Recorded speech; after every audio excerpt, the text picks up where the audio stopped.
진지한데요, 지금? 뭐가요? 여기 보니까 좀 생각나는 문학 작품 있지 않습니까? 난쟁이가 쏘아올린? 작은 공. 뭐 하는 짓이죠? 저희 이런 행동에도 다 사회학적인, 문학적인 의미가 담겨져 있기 때문에 했습니다. 저는 좀 알 것 같은데요? 아는 척 하지 마세요. 자, 줄거리를 이분이 먼저, 김명희 선생님께서 먼저 소개를 해주시겠습니다. 난쟁이가 쏘아올린 작은 공. 오늘 소개할 작품은 조세희 작가의 난쟁이가 쏘아올린 작은 공이라는 작품입니다. 지금은 난쟁이가 표준어이지만 작가가 쓸 당시 난장이라고 써서 그대로 제목을 사용하도록 하겠습니다. 이 작품은 크게 세 부분으로 나뉩니다. 1인칭 주인공 시점으로 작품이 전개되는데 첫 번째 장은 첫째 아들인 영수의 시점으로, 두 번째 장은 둘째 아들인 영호의 시점으로, 세 번째 장은 셋째 딸인 영희의 시점으로 전개됩니다. 어느 날 김구리네 집으로 철거 기고장이 날아오면서 이야기가 시작됩니다. 1970년대 주택 개량 사업을 한다며 집을 잃을 위기에 처한 김구리 가족. 철거 기고장을 본 어머니는 말없이 알루미늄 표차를 떼어 고이 간직합니다. 이 알루미늄 표차는 나중에 건물을 거래할 수 있는 근거가 됩니다. 김구리 가족을 포함한 경제적으로 어려운 사람들이 사는 낙원구 행복동 주민들은 하나둘씩 입주권을 팔고 동네를 떠나게 됩니다. 난장이 가족 역시 떠나기 위해 준비를 해야 하는데 경제적으로 능력이 없다는 것을 안 옆집 명인의 엄마가 명이가 죽으면서 남긴 15만 원을 빌려줍니다. 이런 와중에도 아버지는 부자 동네에 사는 지섭이 아저씨와 공상에 가까운 대화를 나눕니다. 점점 더 몸이 쇠약해져 경제적 활동을 할 수 없는 아버지는 저 멀리 있는 호주를 궁금해하며 굴뚝 옥상에 올라가 자살을 하게 됩니다. 이렇게 일장이 끝납니다. 명호는 명인의 엄마에게 갚을 돈과 가족들이 생계를 꾸려나가기 위해서는 최소 25만 원의 돈이 필요하기에 부동산 업자에게 입주권을 빌려 노력합니다. 결국 검은색 승용차를 보는 부동산 업자에게 25만 원의 입주권을 팔게 되고 철거하기 전날 갑자기 영희가 사라집니다. 영희는 사실 가족들이 사는 집을 지키기 위해 입주권을 구매한 부동산 업자를 따라가게 됩니다. 그의 옆에서 금고 비밀번호를 알게 된 날 밤 금고를 열어 입주권을 들고 동사무소로 달려가 집을 다시 찾게 됩니다. 그리고 기쁜 마음으로 집으로 달려가지만 영희가 듣게 된 소식은 바로 아버지의 죽음이었습니다. 아버지를 난장이라고 부르는 악당은 죽어버려 라고 외치면서 소설은 끝나게 됩니다. 여러분, 안녕하십니까. 제이미섭 T. V의 김정섭 김명신입니다. 교사입니다. 반갑습니다. 자, 여러분들 오늘 통합사회 시간과 국어 시간의 융합 수업을 준비를 했습니다. 여러분들 교과서 70페이지를 보시면 괭이부리말 괭이부리말 아이들이 있는데 여러분들에게 좀 도움이 될 만한 얘기를 꺼내볼 건데요. 일단은 줄거리를 여러분들 다 보셨는데 질문 형식으로 몇 가지 전개를 해보고자 합니다. 첫 번째 선생님 질문인데요. 네. 이 작품의 제목이 난쟁이라는 말이 들어가잖아요. 그래서 제가 볼 때는 이 난쟁이라는 말이 여러 가지 어떤 중의적, 여러 가지 의미를 포함하고 있는 것 같은데 어떤 의미인지 한번 소개를 해주시기 바라겠습니다. 원래 여기 작품에서는 난장이라고 나와 있는데 난쟁이가 올바른 표현법 맞고요. 그 다음에 난쟁이의 사전적 의미는 기형적으로 키가 작은 사람을 낮잡아 이르는 말입니다. 실제 작품의 등장인물인 김부리는요, 키가 117cm에 32kg으로 서술되는 것을 통해 육체적인 장애를 가진 사람이라는 의미와 두 번째는 신체뿐만 아니라 경제적으로도 위축된 소시민을 표상하는 것으로 두 가지 의미로 해석될 수 있습니다. 그렇군요. 두 가지면 신체적인 의미에서 일반인보다 작은 어떤 열세한 위치, 그 다음에 사회적으로 낮은 지위를 가지고 있다. 이 두 가지 의미를 가지고 있는 것 같습니다. 다음 질문 드리겠습니다. 이제 여기 나오는 동네 이름이 서울시 낙원구 행복동이에요, 사실. 근데 이 책을 읽어보니까 이 동네 이름과는 좀 어울리지 않는 것 같은데 왜 동네 이름 이렇게 지었을까요? 아주 지금 중요한 부분을 찝었는데요. 낙원 또는 행복이라는 단어를 들으면 어떤 기분이 드나요? 굉장히 행복하죠. 유토피아 아닙니까? 그렇죠. 긍정적이고 아름다운 의미를 지니고 있습니다. 하지만 이 낙원구 행복동에 사는 주민들은 생계를 위협받으면서 하루하루 살고 있습니다. 지금 실제로는 집까지 뺏기고 있죠. 그래서 실제로 이 공간은 낙원이 아니라 지옥 같고 행복 같지가 않고 불행하겠죠. 바로 이런 난쟁이 가족이 겪는 비참함을 더 극대화시키는 효과를 통한 반어적 표현이라고 할 수 있습니다. 한마디로 얘기하면 반어법 아닙니까? 오늘 예를 들자면 여러분 적용시켜 볼게요. 김명신 선생님 오늘 정말 눈이 부시다, 아름답다 이런 거 아닙니까?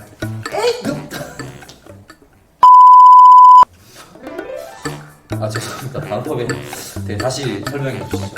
자, 예를 들어 제가 열심히 수업을 하고 있는데 앞에 쿨쿨 자는 친구가 있습니다. 그 친구를 보면서 아이고 자는 모습이 예쁘네 라고 말하는 건 정말 제가 예뻐서 그런 걸까요?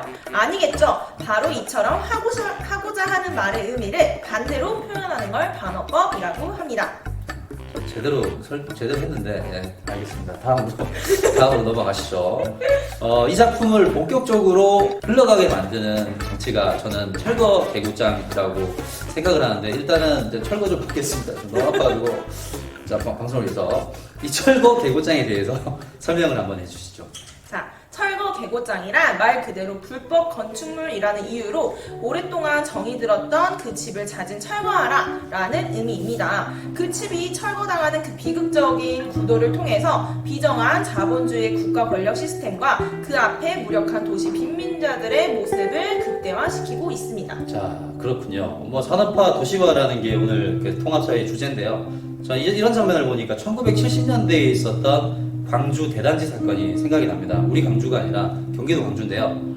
도시화가 급격히 진행이 되면서 사람들이 도시로 많이 몰리게 되는데, 이 도시는 사람들의 인구를 수용할 만한 능력이 못 됐다라는 거죠. 그래서 경기도 광주에 있는 산에 사람들이 자리를 잡기 시작해요. 한자촌, 그 다음에 문막을 막 짓고 삽니다. 거의 원시시대 이전 시대, 거의 원시시대보다 더 사람들이 살기가 각박한 그런 환경에서 사는 거죠. 그래서 거기 보시면 굉장히 많은 범죄나 치안, 불안한 치안 이런 것들이 생겨요. 심지어는 공중 화장실도 없어요. 그래서 진짜 똥산으로 그랬다 냄새가 그렇습니다. 그래서 이제 막 그때는 저가 아파트들이 막 들어서기 시작했어요. 그래서 막 그때 당시 아파트가 많이 생겼군요. 그렇죠. 네. 와우 아파트라고 들어보셨어요? 아니요? 와우 아파트가 진짜 이게 언제냐면 1970년 4월 8일 새벽 6시 30분. 그래가지고 그때 아파트가 무너지는데, 이게 지어진 지 제가 알기로는 3개월 만에 푹석 주저앉았다고 얘기를 하고 있어요. 그래가지고 거기 살고 계신 분들도 한 동이 무너졌는데, 그 아래 빈민촌이 있었는데 거기 살았던 분들도, 한 명 돌아가셨고, 거기 환자실 주민 2명은 부상을 입었다고 얘기를 하고 있습니다. 사망이 38명이라고 얘기해요. 그래서 도시화와 산업화, 이것의 어떤 그 부정적인 측면을 보여준 단적인 사례라고 볼 수 있겠죠.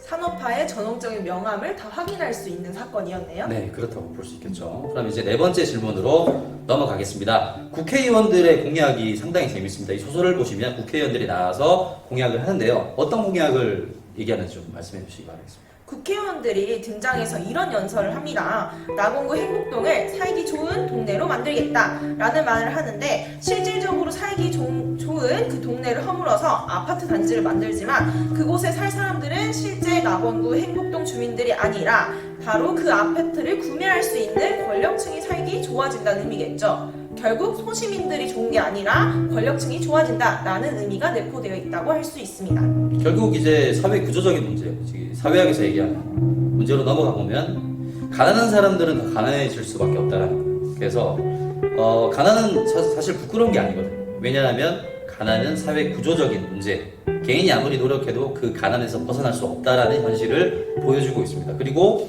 노동자들의 삶을 바꿀 수 없는 그 현실을 이 소설에서는 명확하게 드러내고 있다는 거죠.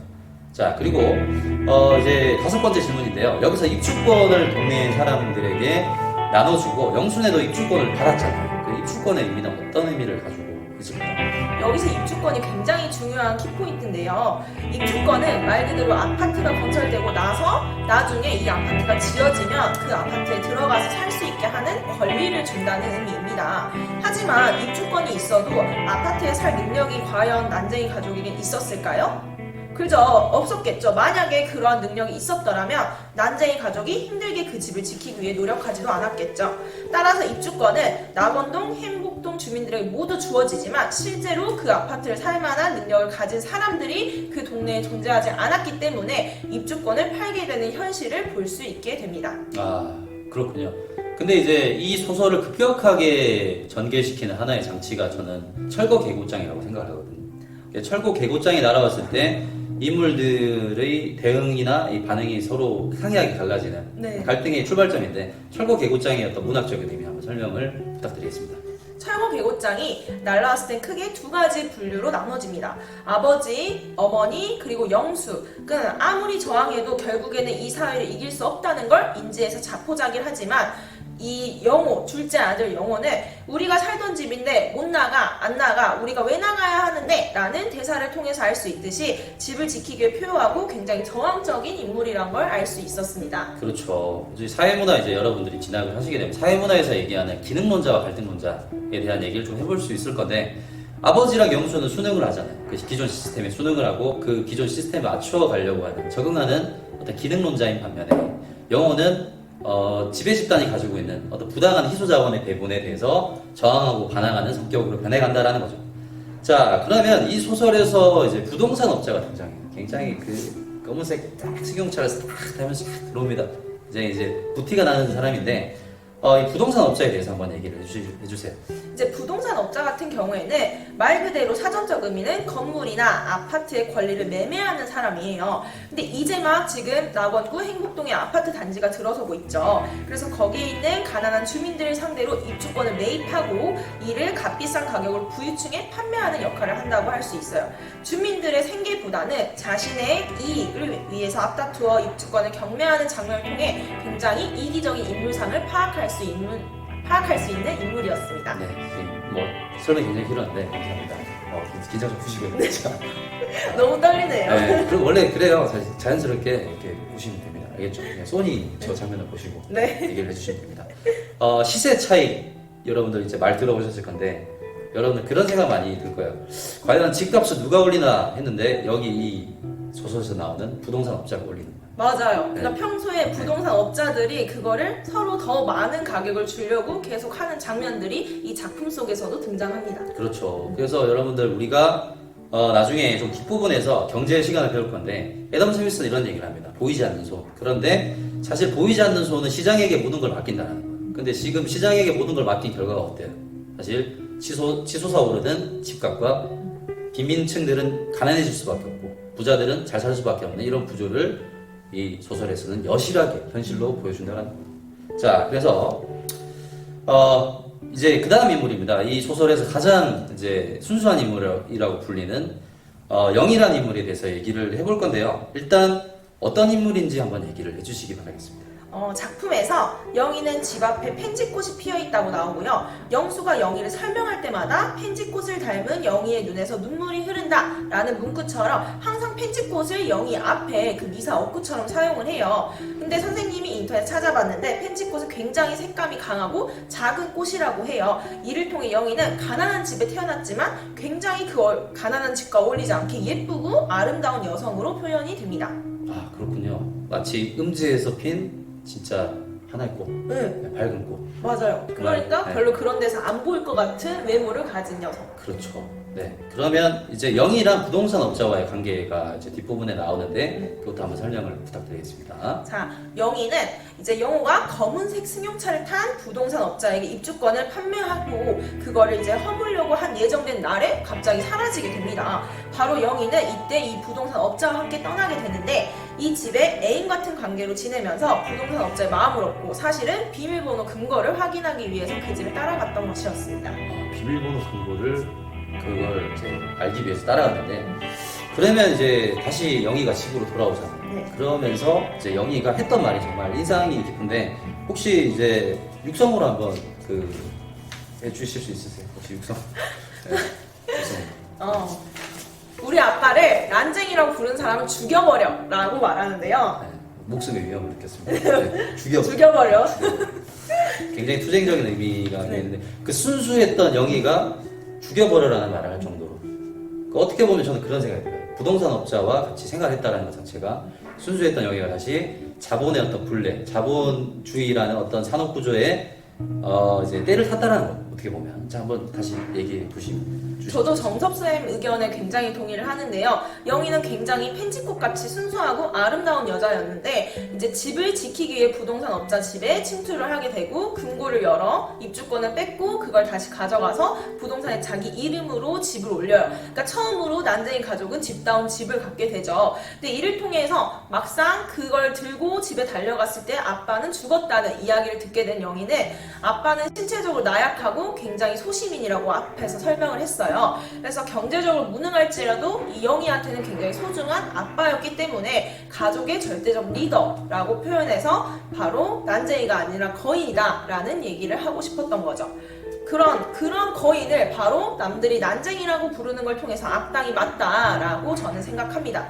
현실 속에서 나약한 아버지는 한없이 그 아버지에 대한 사랑과 아버지를 무시하는 그 사회에 대한 분노로 인해 그런 대사가 나왔다고 생각합니다. 그렇죠. 사회에 대한 분노의 표출. 결국 개인을 탓할 수 없다라는 거죠. 개인을 탓할 수 없고 사회에 표출한 이 분노다라는 겁니다. 근데 이제 마무리를 해서 이제 거의 상징이나 작품들은 거의 다 마무리를 했고요. 저는 이 작품을 보니까 딱 떠오른 영화가 하나 있었습니다. 뭐죠? 그게 여러분들 영화 기생충 보셨나요? 저 봤어요. 네. 영화를 보고 나왔을 때 저는 재밌기도 했지만 굉장히 찝찝한 느낌을 많이 받았는데 저는 난쟁이가 쏘올린 자궁공과 기생충이라는 영화가 보여주는 핵심선, 두 가지 공통된 핵심선이 있다고 생각을 합니다. 그게 바로 뭐냐면 현대인들이 직면하고 있는 주거의 문제라는 거죠. 결국 과거보다 우리 문명은 좀 더 진화하고 진보했지만 지금 우리가 살아가고 있는 집값의 수준이나 가치를 봤을 때 지금 현저히 그러니까 부동산이라는 자본과 부동산이라는 물질과 사람들이 살 수 있는 희망과의 거리가 상당히 멀어지고 있다는 거예요. 그래서 2학년 생존 시간에 이제 하이데거라는 학자는 이런 얘기를 합니다. 네, 우리의 위험스러운 시대에 거주하면 어떤 상태로 있는가? 사람들은 언제나 주택 부족에 대해서 이야기한다. 그리고 주택 건설과 공급을 통해 이 문제를 극복하려고 한다. 우리는 거주의 본래적인 문제를 아직도 전혀 숙고하지 않는다는 점에서 고향을 상실한 삶을 살아가고 있다고 얘기합니다. 하지만 우리가 고향 상실을 숙고하자 하자 고향 상실은 이미 더 이상 섞을 품이 아니다라는 거죠. 여기서 중요한 거는 고향 상실을 숙고한다. 우리가 고향을 상실했다. 주거라는 본질적인 의미를 상실했음을 깨닫는 순간 우리는 다시 고향으로 돌아갈 수 있다는 걸 얘기를 해주는 거죠. 자, 여기서 이제 하이데거가 하고 싶었던 얘기는 오늘날 우리 삶의 전반적인 삶의 특성인 산업화, 도시화로 인해서 본래적인 의미의 주거 공간을 상실하고 있다. 그리고 역사와 전통의 단절을 의미한다는 것. 이런 것들의 단절을 비판을 하고 있다는 것. 그래서 주거를 통해서 인간이 고향과 같은 심리적인 안정과 평화를 느껴서 그런 것들을 느껴야 한다고 주장을 하고 있다는 거죠. 그렇지 않습니까? 좀 약간 이 아파트가 이제 투기적인 목적으로 변해가고 있는 사실이 저는 되게 좀 안타까워요. 그렇죠. 점점 이제 가정에 대한 평화보다는 돈 이렇게 바뀌는 모습이 저도 많이 느꼈던 것 같습니다. 그러면 이제 얘기를 해주세요. 처음에 탭볼을 열심히 치고 계셨던 이유를. 네, 누가 보면 이제 학생들이 선생님은 이렇게 관종인가 싶은데 사실 뭐 모든 사람들은 사실 관심 받고 싶지 않습니다. 근데 이 관심은 어떤 관심이냐? 여러분들 상징이 하나의 상징인데 탭볼은 이제 제가 난쟁이라고 얘기를 한다면 김부리 씨가 아무리 현실을 벗어나려고 노력을 해도 공은 다시 돌아온다. 난쟁이가 쏘아 올린 공은 우리 과학 선생님도 아시겠지만 다시 떨어집니다. 그 궤도 안으로 들어올 수밖에 없다. 개인이 아무리 노력을 하더라도 그 현실을 벗어날 수 없는 결국 그 어떤 작은 공 다시 제 얼굴에 부딪혔던 것처럼 약간 고통이 느껴지긴 했는데 개인의 노력이 무의미하다는 얘기를 하고 싶었고요. 그래서 사회학은 이런 개인의 행위 이면에 있는 개인의 행위를 조정하고 작동하는 사회 구조를 따져본다는 겁니다. 그래서 좀 이제 사회를 깊게 배우신 분들 이런 말을 뭐라고 얘기하면 사회학적 상상력이라고 얘기를 합니다. 역사적인 과정과 그런 어떤 여러 가지 변천들을 통해서 지금 내가 왜 이렇게 행동하고 있는지를 보여주고자 한다는 거예요. 그런 의미에서는 문학 작품이라는 건 상당히 좋아요. 문학 작품은 현실을 보여주지만 사회학은 그 현실에 있는 내용들을 구조화시켜서 왜 이런 행동들을 우리가 하고 있는지를 비판하고 성찰하는 것이다라는 겁니다. 여러분 좀 이해를 하셨나요? 네. 자, 그러면 오늘 제가 너무 말이 많았는데 이 수업을 준비 어떻게 하시면서 느낀 점 한마디 한번 얘기해 주십시오. 사실은 저도 이렇게 영상 촬영하는 게 처음이라서 굉장히 떨리고 걱정이 많았는데 정섭쌤이 너무 열심히 도와주셔서 수업을 재밌게 진행한 것 같아서 기쁩니다. 잘하시는데요? 아니에요. 방송 천재 같습니다. 이것도 반어법인가요? 그렇죠. 네. 공 한번 더 날라고. 아무튼 그런데 저는 주말 동안 원고 쓰고 이제 여러분들이 이런 수업 유익하게 좀 전달될까 생각하니까 굉장히 설레고 좀 떨리더라고요. 그리고 카메라에 정말 앞에 서는 것이 쉽지 않은 일입니다. 이런 것들을 선생님들이 기획하고 의도해서 여러분들의 좋은 교육적인 목적, 유의미한 어떤 여러분들의 교육적 효과를 만들기 위해서 노력하고 있다는 사실을 꼭 기억해 주셨으면 좋겠습니다. 이상 재밌어 T 무이의 김정석 김명신 교사였습니다. 감사합니다. 감사합니다.